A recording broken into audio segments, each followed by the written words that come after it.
Learning একাডেমিতে সবাইকে স্বাগত। আজকে দেখো ক্লাস 5 ইংলিশে যে রায় মার্টিন বই রয়েছে তার 67 পেজের যে এক্সারসাইজগুলো রয়েছে সেগুলো নিয়ে আজকে আলোচনা হবে। তো আজকে দেখো, আজকে হচ্ছে নাউন চ্যাপ্টারের এখান থেকে স্টার্ট হবে। Pick out the nouns in the following sentences, write whether they are common noun or proper noun. অর্থাৎ নিম্নলিখিত বাক্যগুলির মধ্য থেকে নাউন বেছে বার করতে বলা হচ্ছে এবং সেগুলো কমন নাউন না প্রপার নাউন সেগুলো কিন্তু লিখতে বলা হচ্ছে। তো দেখো এখানে কমন নাউন কি হবে, দেখো কমন 52 নম্বর, দেখো এখানে কমন নাউন হয়ে যাবে ম্যান, এই যে, এবং প্রপার নাউন হবে নরগে এবং হিলারি, মাউন্ট এভারেস্ট। 53 নম্বরে দ্য রিভারটা হয়ে যাবে কমন নাউন আর হুগলিটা হয়ে যাবে প্রপার নাউন। 54 নম্বরে দেখো হর্সটা হয়ে যাবে, এখানে হর্স মানে ঘোড়া, যেটা হয়ে যাবে প্রপার নাউন আর অ্যানিম্যালটা হয়ে যাবে কমন নাউন। 55 নম্বর দেখো এভারেস্ট, যেটা হয়ে যাবে প্রপার নাউন আর পিকটা হয়ে যাবে কমন নাউন। 56 নম্বরে দেখো মাদারল্যান্ড, যেটা হবে কমন নাউন আর ইন্ডিয়া হয়ে যাবে প্রপার নাউন।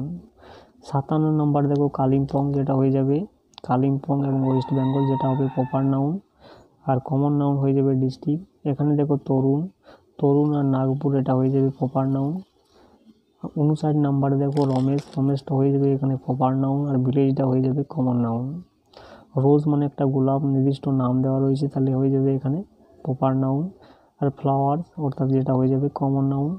61 নম্বরে দেখো মিসেস জোন্স, যেটা একটা নাম দেওয়া রয়েছে, সেটা হয়ে যাবে প্রপার নাউন আর চিলড্রেন, যেটা হয়ে যাবে কমন নাউন।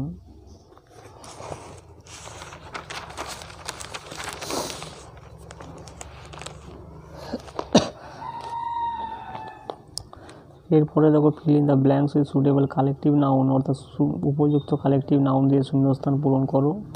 তো এগুলা দেখো, এগুলা কিন্তু মুখস্থ করতে হবে। তো দেখো 62 নম্বরে কী হবে, দেখো এই ফ্লাইট অফ স্টেয়ার্স। 63 নম্বরে দেখো এই বাঞ্চ অফ ব্যানানাস। 64 নম্বরে এই ক্লাস্টার অফ পার্লস। 65 নম্বরে কী হবে, দেখো এই প্রাইড অফ লায়ন্স। 66 নম্বরে ট্রুপ অফ ডান্সার্স। 67 নম্বরে দেখো এই পার্লিয়ামেন্ট অফ আউলস। 68 নম্বরে দেখো এ বান্ডেল অফ স্টিক্স। 69 নম্বরে এ সোয়ার্ম অফ ফ্লাইজ। 70 নম্বরে কী হবে, দেখো এই ক্রিউ অফ সেলার্স। 71 নম্বরে এ রেঞ্জ অফ মাউন্টেন্স। এরপর দেখো write the abstract noun form of the following word, অর্থাৎ নিম্নলিখিত শব্দগুলির অ্যাবস্ট্রাক্ট নাউনগুলিকে এখানে লিখতে বলা হচ্ছে। তো দেখো ক্রুয়েলটা হয়ে যাবে ক্রুয়েলটি। 73 নম্বরে লংটা হয়ে যাবে লেন্থ। 74 নম্বরে দেখো পুয়ার, যেটা হয়ে যাবে পভার্টি। 75 নম্বরে ট্রু, যেটা হয়ে যাবে ট্রুথ।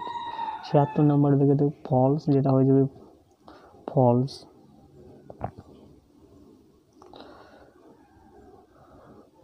এরপরে 77 নম্বরে দেখো কারেজিয়াস, যেটা হয়ে যাবে কারেজ। 78 নম্বরে দেখো থিপ, যেটা হয়ে যাবে থেফট। 79 নম্বরে দেখো সেন, যেটা হয়ে যাবে স্যানিটি। 80 নম্বরে দেখো ডিসেন্ট, যেটা হয়ে যাবে ডিসেন্সি। 81 নম্বরে দেখো ব্রোড, যেটা হয়ে যাবে ব্রেড।